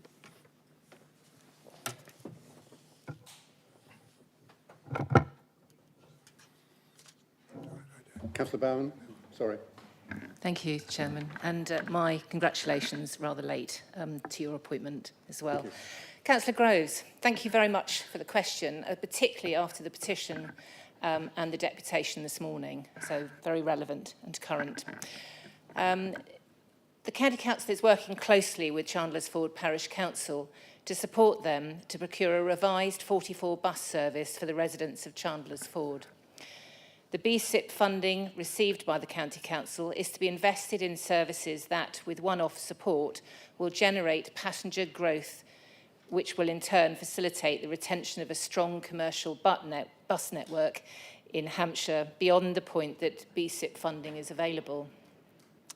The BSIP funding has been allocated to Go South Coast in order to improve the frequency and hours of service on the Blue Star 1, which serves Chandler's Ford and connects with Winchester and Southampton. The conditions attached to the BSIP funding unfortunately prevent it from replacing the funding for existing services. The County Council has also retained its funding for the Eastleigh Connect service, allowing residents in Chandler's Ford without access to a car or conventional bus service to access the vital services in their community. The removal of funding from the 44 and 46 bus services from September 2025 reflects the Cabinet decision made in October last year that we can only subsidise local bus journeys that support us in meeting our statutory home-to-school transport obligations.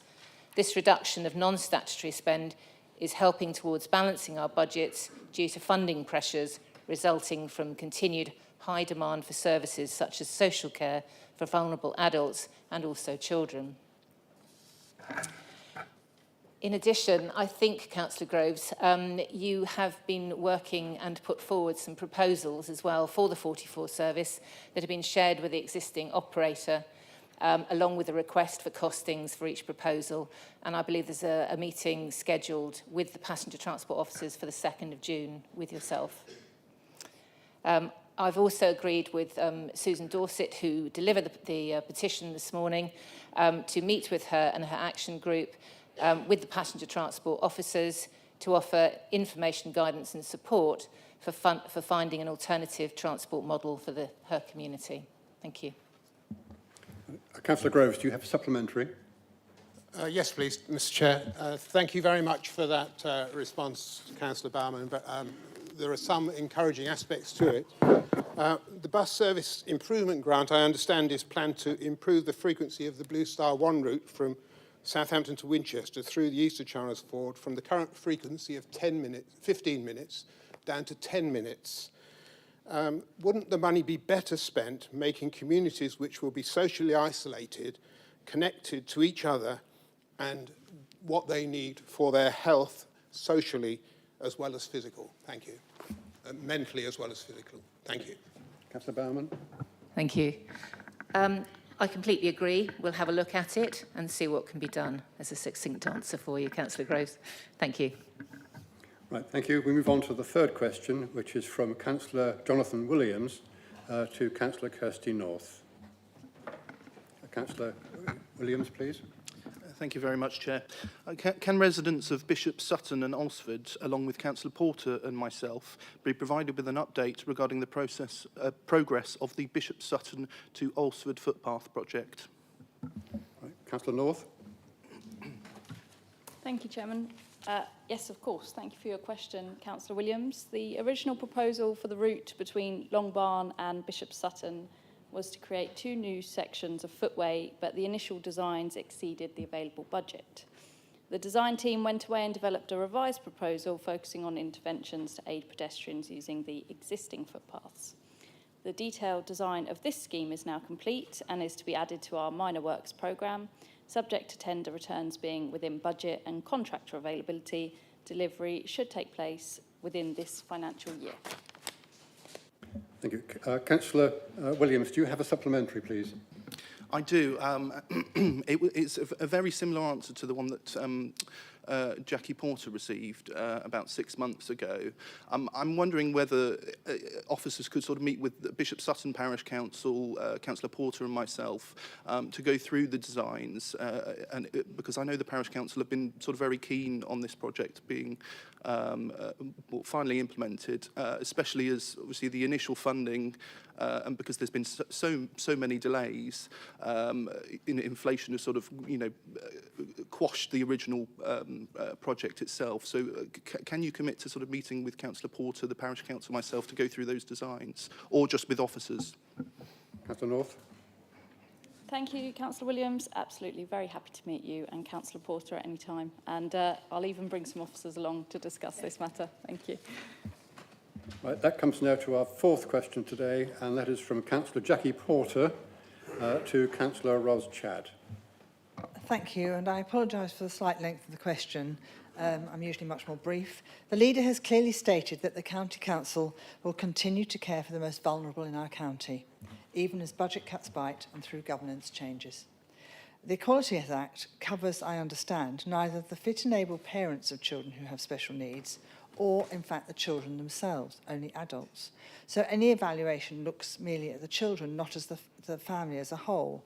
So the facts are clear. Parents do not choose for their child to have a special need, they just do. And it affects the whole family's well-being, as many of you will know from personal experience too. How does the executive member deem it fair to ask the parent of a child with special needs to make their own arrangements or pay an exorbitant sum to get their child to and from school miles away from home, even if there is no suitable school any nearer? Councillor Chad.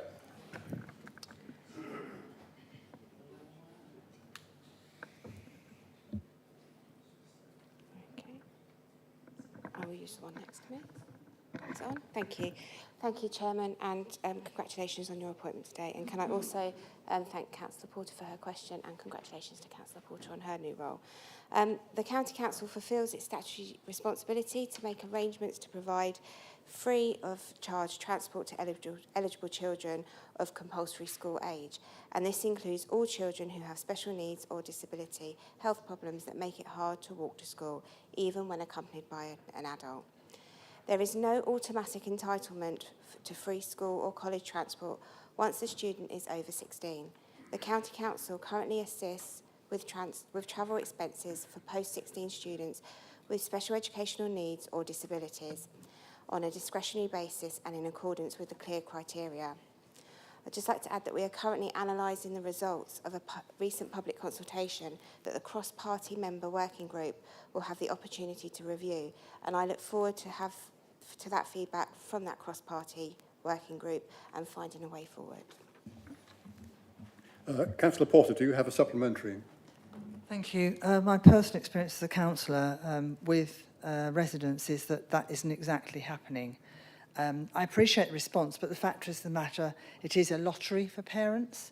So if the special need that your child or children has can't be accommodated locally, then it's a random solution for each family, and it will be under our current consultation.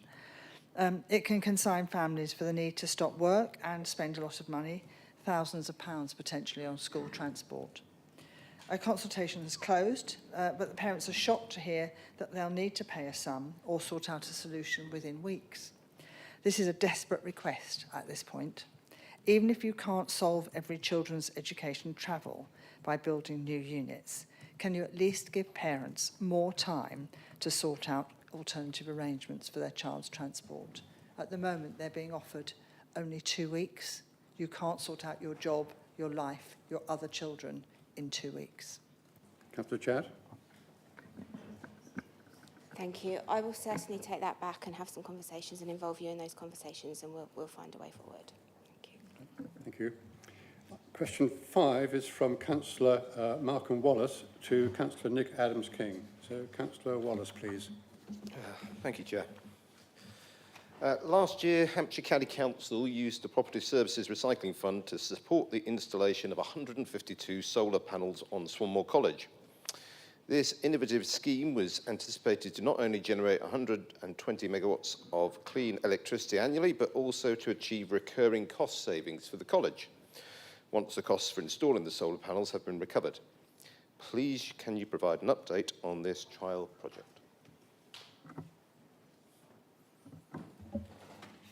Councillor Adams-King, I think, for this one. Yep. Councillor Wallace, thank you very much for your questions. Swanmore College was selected as a pilot site for the Property Services Schools Energy Efficiency Scheme, aimed at enhancing solar PV capacity. As part of this initiative, a project to install an additional 66.88 kilowatt peak solar array began in August of last year and was completed in early November. This expansion brings the school's total installed capacity to 130 kWp, kilowatt peak. The new solar panels are expected to generate approximately 45,000 kilowatt hours of electricity annually, resulting in an estimated carbon saving of 9.3 tonnes of CO2 equivalent per year. This will reduce the school's reliance on grid electricity and help lower energy bills. Since the project's completion, electricity consumption from November 24 to April 25 has decreased by 10% compared with the same period the previous year. Whilst this is a promising start, a full assessment of the overall savings will be more accurate after the higher yield spring and summer months. Right. Councillor Wallace, do you have a supplementary, please? Yes, thank you. Yeah, it's obviously a really exciting programme. It could be a real win-win for everybody. Clean electricity and reducing costs for the college. So obviously we've just done this one as a pilot. When do you think a decision will be at a point where we can make a decision whether this scheme can be rolled out wider? Councillor Adams-King. So The Property Services Schools Energy Efficiency Scheme is available to all of our maintained schools and can provide support for them with energy saving upgrades, and projects for LED lighting are also being progressed. So we've enhanced our approach to the re-roofing projects by reviewing existing solar PV capacity. And I think one of the challenges is that not all roofs, I'm afraid, at the minute are able to take the kind of weight of the panels that are needed. We're beginning a re-roofing program first, which will then enable some of that to be rolled out. So it is something that's ongoing, but in terms of the availability to many of the other schools, that needs some structural change first.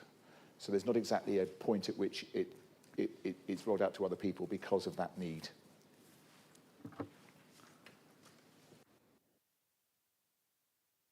Let's move on then to the second questions. We've all been very timely so far.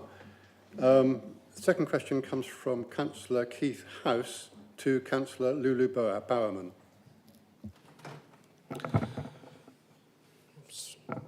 Thank you very much again, Chairman. It's a question to Councillor Bowerman about Blue Badge renewals.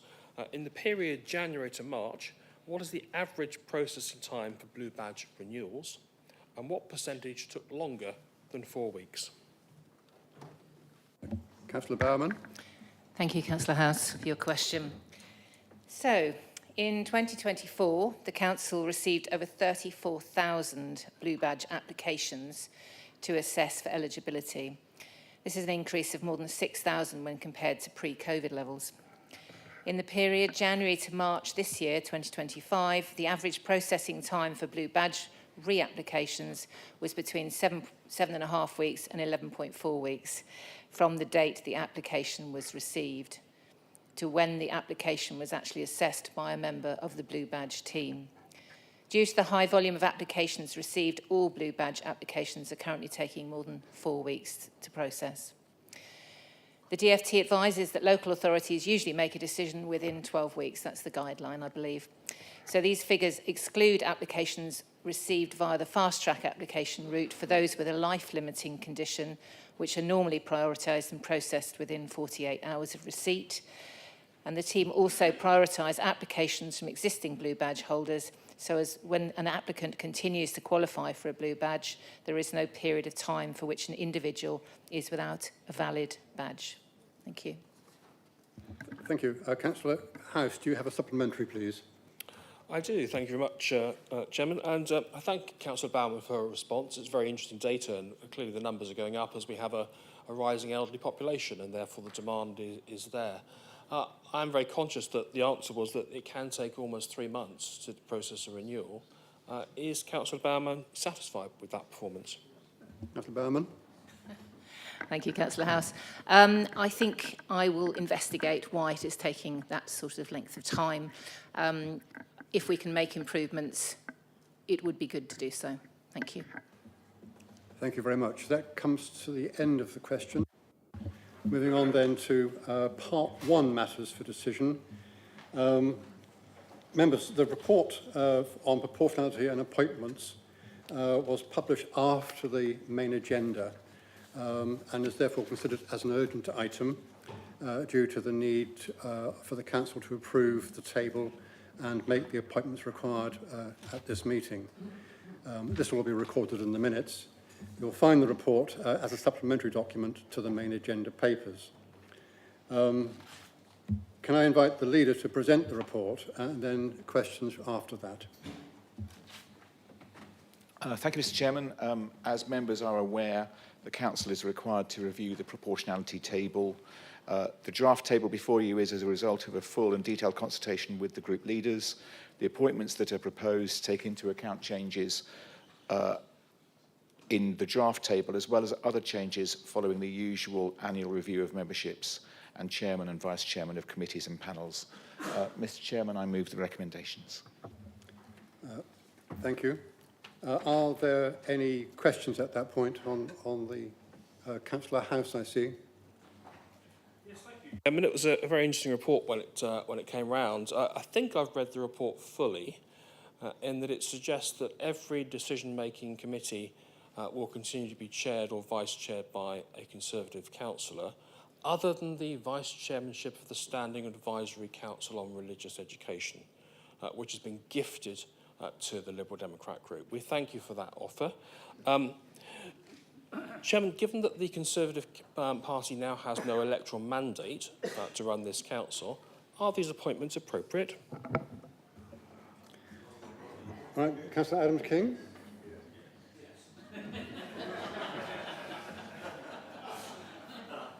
What David said. Yes, they are. Are there any further questions? I don't see any hands or any buttons being pressed, in which case then, is there any debate on the matter? I don't see any hands or any buttons pushed. So what I'll do now is ask you to vote to confirm the outcome as on page 12 of the supplementary pack. All right, all those in favour, please show. Anybody against? Any abstentions? That is passed. Item 12 is the appointment of independent persons. That's on pages 31 to 32. Can I invite Councillor Tom Thacker as Chairman of the Conduct Advisory Panel to present the report, please? Thank you, Chairman, and many congratulations on your election by this chamber. The Localism Act of 2011 requires the County Council to appoint at least one independent person to be consulted on complaints against elected members and any proposed dismissal of the head of paid services, the chief financial officer, or the monitoring officer. Independent persons do not sit on any committee. The Conduct Advisory Panel members have interviewed candidates, and the panel recommends the appointment of 3. Julianne Byram, Fazal Bart, and Amanda Lewis, for 4 years each, as printed in the paper. Thank you, Chairman. Thank you. Members, are there in fact any questions? And I see none. Is there any debate? No, I see none, in which case then I will put that to you. The recommendation is on page 30. All those in favour, please show. Anybody against? Any abstentions? Right, that is confirmed. Item 13 is the Audit Committee Terms of Reference. Again, may I invite the leader to present the report? Yes, thank you, Mr. Chairman. Following consideration of the Audit Committee and the Cabinet is recommending changes to the committee's terms of reference. Full details of the proposed changes are set out within the report and include the appointment of 2 new independent co-opted members.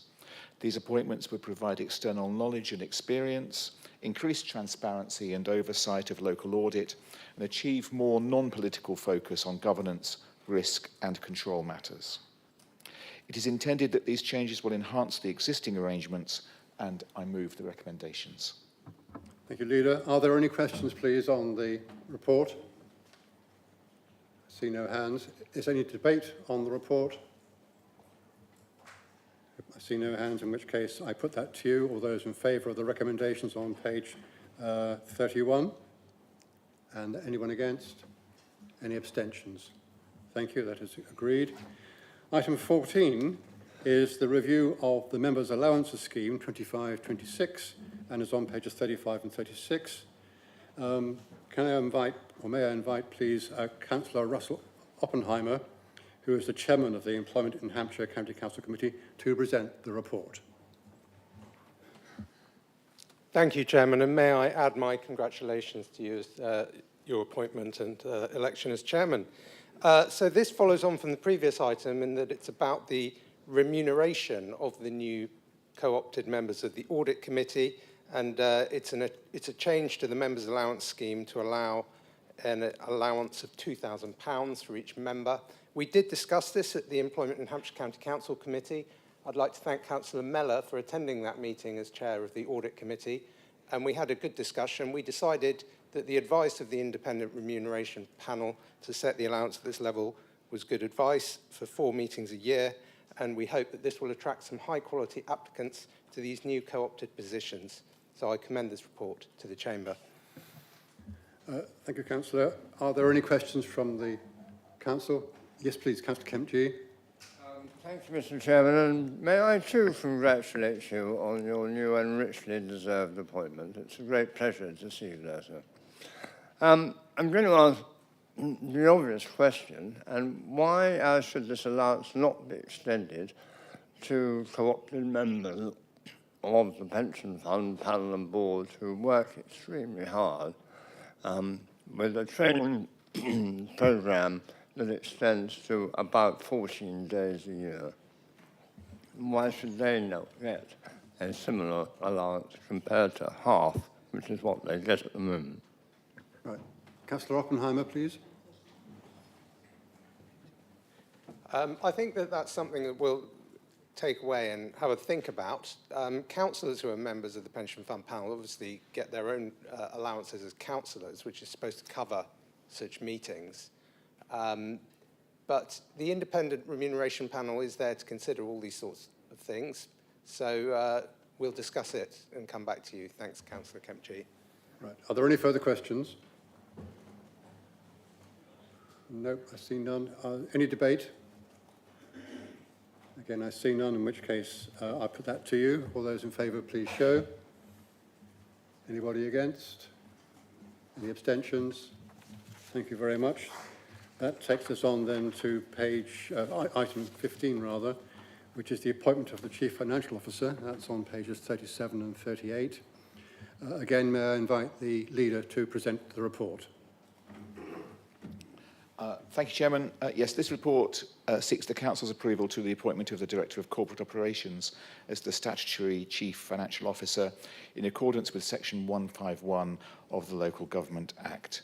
I'd just like to take this opportunity to congratulate Andy on his appointment as Director of Corporate Operations and to thank him for the tremendous work he's already done in working with us after Rob retired earlier this spring.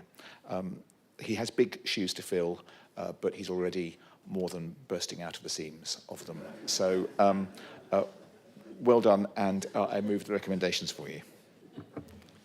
Right. Members, are there any questions, please? I see no questions. Is there any debate? No, I see no debate. I therefore put that to you. All those in favour, please show. Anybody against? Any abstentions? Thank you.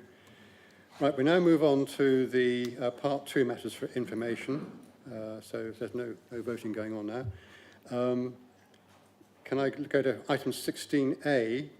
There are no questions that have been received on this, and so there's no report on this occasion. So we'll move, in fact, straight on to item 17.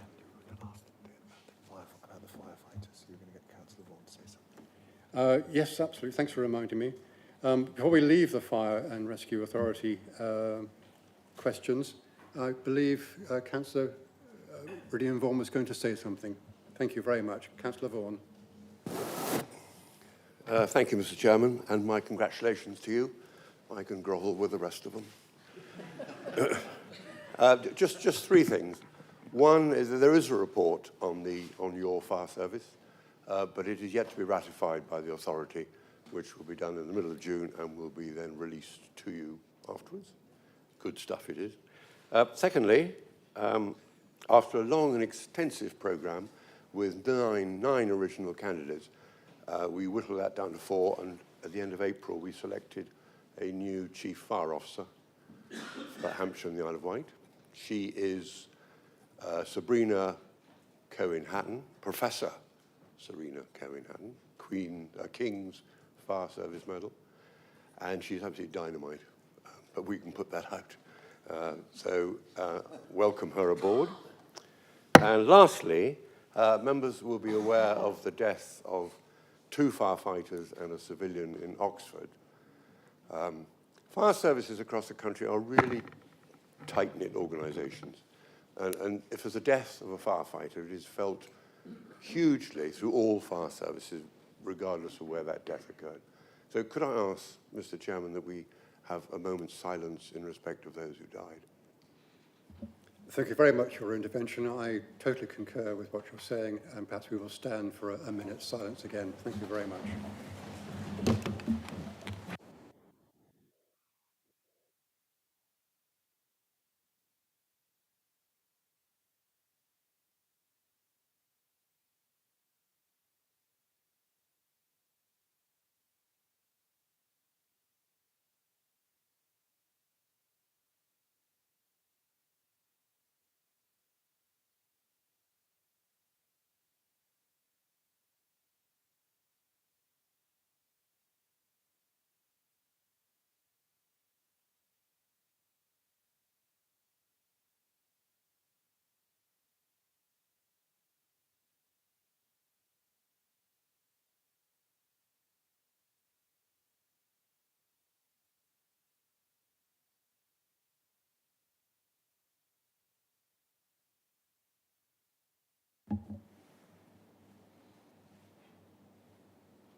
Right. Thank you, councillors. And thank you, Councillor Vaughan, for your intervention. Moving then to item 17, which is the changes to responsibility for executive functions on pages 39 to 50. And I'll invite the chairman, to invite the leader, rather, to present this report. He's having a very busy day, isn't he? Right. Leader, please. Mr. Chairman, thank you. You'd all be glad that this is the last time you hear from me. Thank you, Chairman. As I mentioned earlier in the meeting, this report simply confirms updated responsibilities following a review of workloads in response to the capacity requirements needed for work related to devolution and local government reorganisation, and our focus on financial matters and the transformation agenda we are putting in place. Right. Thank you. Are there any questions? Nope. Any debate? No, I see none. In which case then, I will put the item to you. All those in favour, please show. Anyone against? Any abstentions? Thank you. That, in fact, brings us to the end of the meeting. Can I say thank you very much for the kind comments you've made.